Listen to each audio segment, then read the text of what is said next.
Now the key thing, much like in your demos, is going to be to create a problem, right? Because if there's no problem, then they don't need a solution. So the main issue and the biggest thing that you're going to see out there is going to be the non-stick cookware.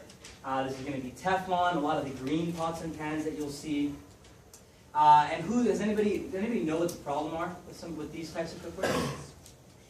When you heat them up and when you scratch them, the flakes and fumes from the Teflon get into your food and cause cancer. Yes, absolutely. I know that, like, I heard something, cooking with Teflon, if you have, like, small pets or birds and stuff, that it's bad. Yeah, so if you have small pets, birds, or small children, it's actually really bad for their lungs to inhale that. Good. Anything else? Any other problems with Teflon non-stick that you're aware of? They kill small birds. Yeah, we hear that a lot. I actually have a customer that happened to. She moved from one home to another. She was I think she was like my third cookware sale. It was really funny because I showed her the video I'm about to show you guys about Teflon, which is going to shock a lot of you. And if you ever want to sell cookware to a customer that has Teflon, pull up this video. I promise you'll sell the set. But she told me after I closed the order, she's like, Taylor, I moved recently, and our bird, we had a bird, and she was in the room directly across from our kitchen, and she died, and we didn't know why. And now that you say that, I'm pretty confident it was probably because of the cookware. With Teflon, has anybody ever been heating up a pan, forgot about it, when you look back it's smoking, right? Even though there's nothing in it? Well, what do you think that smoke is? It's all those chemicals being released. So I would definitely encourage you to take some notes. This video is on YouTube. It's a 2020 video. There's 2 of them. They're pretty shocking, especially the second one. So if you have a weak stomach, just be aware, a little disclaimer. It's kind of gross. But the Environmental Working Group says there's another, more immediate health problem from Teflon. It's heating up pretty rapidly in those first few minutes. Involving, as they showed us in the kitchen, the mix of chemicals from Teflon. We're at 480. They can make you sick, cause a kind of 2-day Teflon flu if a non-stick pan gets overheated, starting around 500 degrees. 560? 560 at 554 degrees Fahrenheit. Studies show that ultrafine particles start coming off the pan. These are tiny little particles that can embed deeply into the lungs. It feels like the flu. Headache, chills, backache, temperature between 100 and 104 degrees. The hotter it gets, the more chemicals are released. And at 680, 6 toxic gases can begin to come off of heated Teflon. And it turns out this Teflon flu is something DuPont has known about for years. You get some fumes, yes, and you get a flu-like symptom, which is reversible, and if you follow the instructions on the pan... You feel like you have the flu? You feel like you have the flu temporarily. And how long does that last? Temporary. Couple days. Couple days. That's temporary. Yeah. DuPont says pans don't get hot enough with normal cooking to present a problem. We're at 500. But this bacon was just getting crisp when the Teflon pan went past the initial danger point of 500 degrees. This is a temperature DuPont has said is never exceeded under normal cooking conditions in the home. We cooked some bacon. Above 500 degrees, the bacon still wasn't done. I've never cooked bacon. I can't comment. The Environmental Working Group has tried without success to get the government to order a warning put on the labels of nonstick pans. On this pan, the label says only that high heat will damage or discolor the pan. I think that our viewers will be surprised to know that there is such a thing as this fume fear. It's on our website. Always has been. But not on the actual product.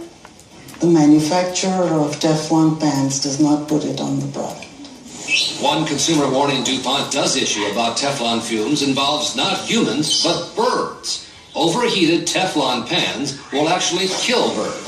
I didn't smell anything. I didn't see any smoke.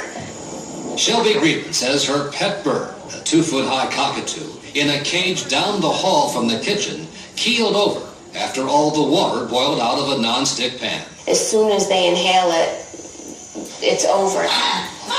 There's nothing we can do to help them. Pet bird groups say thousands of birds have been killed by Teflon fumes. Something DuPont says occurs because birds have small and sensitive lungs. In West Virginia, they used to use birds in coal mines as a warning of problems. Is this not the same thing? Oh, I'm sorry. People should not, the People should not have birds in an unventilated kitchen. But if it will kill a bird, wouldn't it at the very least do some harm to a tiny baby? There is no evidence that it causes harm. But as a scientist, doesn't that seem logical to you? I don't think you can compare.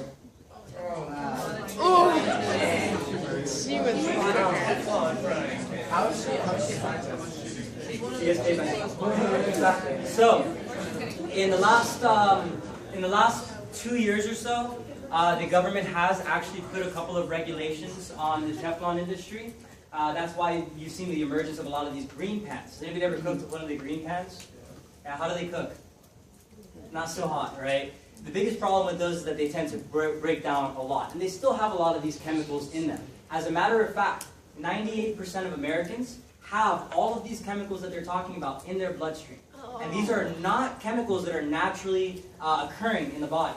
But over the years of using these products, if you go back and watch some videos from the 90s, especially 80s and 90s when Teflon was really big, it was in everything. It was in the carpets because it wouldn't stain. It was in a lot of your clothes. And they've eliminated a lot of that because of the negative health benefits. Because of the negative health problems, I should say, with it. But it hasn't fully gone away. And a lot of people still have these pans at home. Yes?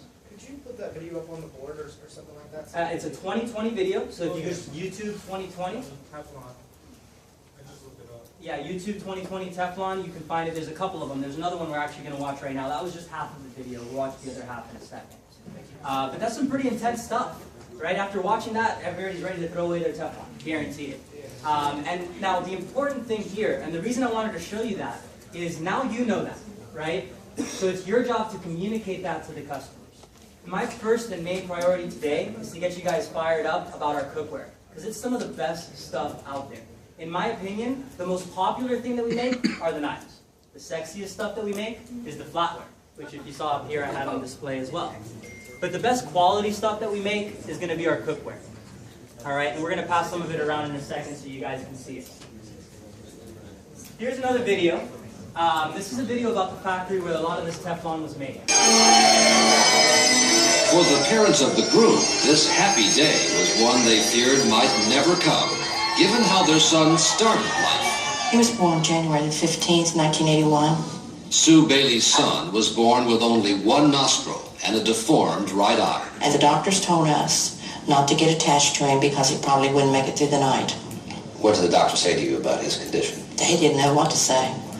No one knew what to say. I mean, they had never seen a baby like this before. I cried so many tears, I couldn't cry another tear. That was 22 years ago. And now Bucky Bailey, scarred from more than 30 surgeries, is coming forward, telling 2020 he wants to know who or what was responsible for a life that has not been easy. I've never ever felt normal. You can't feel normal when you walk outside and every single person looks at you. And it's not that look of, oh, he's famous or he's rich. It's that look of he's different. And you can see it in their eyes. This is where the Baileys and others laid the blame. The place where Sue Bailey worked when she became pregnant. The huge DuPont plant in Parkersburg, West Virginia. The place where they mixed the chemicals for a product advertised as making life easier. Teflon, the famed non-stick surface on pots and pans. In a different form, used to keep stains off carpets and clothing. What DuPont calls the housewife's best friend. Cooking without Teflon just isn't any fun. A $2 billion a year business, all based on chemicals, including a chemical now linked to cancer, organ damage, and other health effects in tests on laboratory animals. The same chemical that was not only in the blood of Bucky Bailey's mother, but, it turns out, in the blood of virtually every American, in small but detectable levels that make this a story that goes far beyond what happened in one town in West Virginia. In retrospect, this may seem like one of the biggest, if not the biggest, mistakes the chemical industry has ever made. So, if that doesn't stay with you and resonate, I don't know what will. That's one of my biggest reasons I love selling the cookware. There's two big reasons I sell cookware. One is because of that. After I saw that video, I was committed that I was never going to see a customer with Teflon and not like go big on the cookware. The second reason is I actually grew up with this stuff. I had no idea. My grandmother purchased Lifetime cookware in 1972 when she just came over from Cuba. She was living in an apartment, immigrant. My grandfather was a factory worker. My grandmother also worked in a factory. And they split it up on 5 payments, about $100 and something bucks a month. You know, it wasn't cheap even in the 70s. I think it was $500, $600 for their set. But that was almost 40 years ago, and my mother is cooking with the stuff today. Last time I gave this speech, I actually brought that cookware with me and mixed it in with some of the Cutco cookware, the new ones that I had in my sample kit, and people couldn't tell the difference. That brand was actually Lifetime, but it's manufactured in the West Bend factory. It's same construction, 5-ply, virtually an identical product, and it's great. Just 3 years ago, we sent back a couple of the different products and had them replaced, and my sister took some of it with her to college as well. So this cookware has really lasted for a very long time. And I'll never forget when I moved away to college, and I got Teflon, or non-stick pans. I had never experienced how crappy it was to cook with this stuff because I had grown up with the Cutco. So it really is a different experience when you're cooking. So Teflon and non-stick pans are where you're going to see the most common out there, and hopefully now you'll know how to explain some of those different things. The other big competitors we have are stainless steel, copper, glass, cast iron, and aluminum. So does anybody know some of the problems with stainless steel? They warm. They warp. Very good. What else? They don't heat evenly. They don't heat evenly. Why is that? It's because stainless steel is never a good conductor of heat. Stainless steel is a very poor conductor of heat. If you look at even higher quality stainless steel pans, they have a pretty thick bottom. Have you ever seen those stainless steel pans that have a thick bottom on them? And they take a lot longer to heat, but they do retain the heat a little bit better. But they need that extra material in order to hold that heat. That's why you see those out there. And if you notice, the sides don't have that extra material. So what does that tell you about the cooking from the side of the pan? It's nowhere near the same as the bottom. If you've ever boiled water in a stainless steel pan, you've probably seen that water boils on like one side more than another. If you're cooking chicken, I remember my mother used to have a stainless steel griddle, which we now replaced with Cutco cookware. But she would have to cook the chicken in all sorts of weird configurations because there are only certain parts of the pan that would get hot enough. And so those are a lot of the issues you'll see with stainless steel. They are easier to clean. They don't have a lot of the health issues, but they're not the best quality, and stainless is just not a very good conductor of heat. Copper cookware is actually awesome. It's one of the best materials you can use. The biggest problem with copper is it's really expensive and it's super high maintenance. Has anybody ever seen copper pans? Not a whole lot of them because they're not very popular because they're pretty expensive. Imagine spending 15, 20 minutes every time you cook polishing your pans. That's actually what they recommend with the copper cookware, and of course nobody does that. So when you do see customers with copper pans when they're new, they look gorgeous. But after just a few months, they start to really tarnish because people just don't put in the proper energy to maintain them that they require. Glass, you'll hardly ever see. It's like the worst cooking experience you've ever had in your life. I stayed at an Airbnb once that had glass, and it was miserable. So you won't run into a lot of glass. It breaks very easily. You don't see it. Cast iron. So cast iron's a little bit different. For big specialty cooks, people that really are into it, they'll have 1, maybe 2 cast iron pans, and they are good for certain types of cooking. But when you cook on it all the time for everything, it releases a lot of iron into your food. And iron is something that's naturally found, but not in the quantities that you're going to get when you cook with this stuff. In addition to that, you're not supposed to clean cast iron pans. Cast iron pans are supposed to just be rinsed and stored, so you should use them for the same type of cooking over and over again. They're not like a utility pan you can use for everything. So you don't see a lot of cast iron out there anyways, but it's definitely more of a specialty thing and doesn't really fall into the category. It's more like an accessory.